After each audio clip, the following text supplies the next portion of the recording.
Phone call made on the night missing baby Lisa Irwin disappeared could prove critical in this case.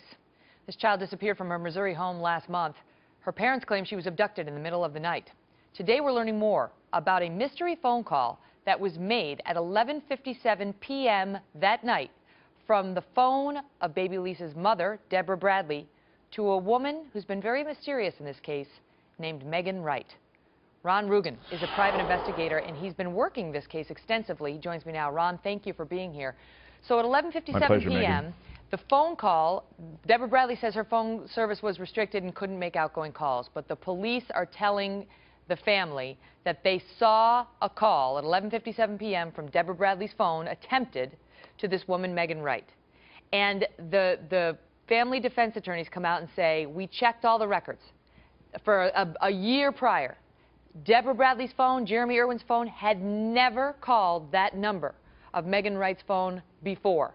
Therefore, they say the evidence suggests strongly it was an intruder who made that 11:57 p.m. phone call at the same time he was taking that baby. And now you say your investigation tells you that Megan Wright only had that phone and that phone number for a month prior to the baby's disappearance. I was told yesterday afternoon by members of the household where Megan Wright lived that night that they thought that she may have only had that phone for about a month and a half, maybe 2 months, when she first moved into the home. I've reached out to Megan Wright. She doesn't have a phone right now, and so I reached out to her by email last night and again this morning trying to confirm that. So we don't know for sure yet, but we're looking at that possibility. Ron, do you know if this is one of those prepaid phones or a phone where you have monthly service? Megan told me last week when we sat down, I visited with her for over 2 hours last week face to face, and she told me that she owned a Virgin prepaid mobile, or a pay-as-you-go. So on that kind of a phone, if can you transfer a number? So if she had a number 6 months ago to a phone and then got rid of that phone, could she transfer that number onto a prepaid phone, do you know? I doubt, but I can't say for certain. We have reached out to cell phone experts to ask those questions. Yeah, I mean, my understanding is that you cannot do that when you buy the prepaid phone. The number is what it is, which, isn't necessarily, damning to either side, but it doesn't, it makes the family's claim that Deborah Bradley had never dialed Megan Wright at this number before as, dispositive of this case, less credible. I mean, it's not dispositive of the case if the woman just got this cell phone number 30 days earlier or so. It would appear that whoever dialed that number that night trying to reach Megan Wright's phone, whoever the intended recipient was, would either have had that number memorized or it would have been programmed into the phone. What is the latest on, because it doesn't matter. I mean, I think it doesn't really matter whether Megan Wright had the phone, whether this guy Dane, who may have been in the house, had the phone, whether another housemate may have had the phone.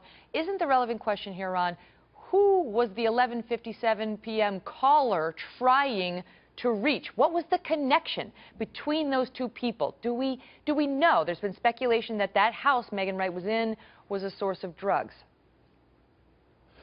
We don't know who made that call. The two things that we don't know for sure are who made that phone call from Deborah Bradley, who made the attempt to make the phone call from Deborah Bradley's phone that night, and who the intended recipient was, whether it was Megan, whether it was Dane, whether it was another household member, whether it was intended for Jersey.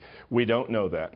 You've raised an interesting question, which is the family believes this was an intruder in part by pointing to the evidence that the 11:57 p.m. phone call was made or attempted for 50 seconds. And they say the mother was asleep at the time. They point out that it was to a number Deborah Bradley had never called before, and Megan Wright says she doesn't know Deborah Bradley.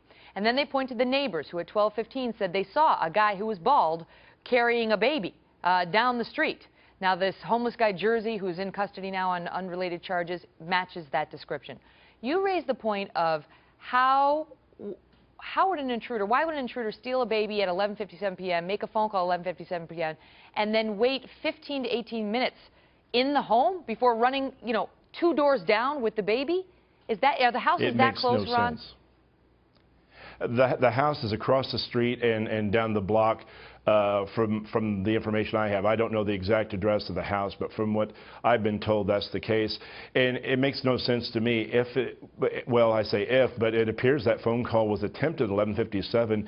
And does it take 18 minutes? I mean, do you stand around, have a cup of coffee, smoke a cigarette, take a baby, and then decide to leave? It's, you know, this case continues to have more questions than answers.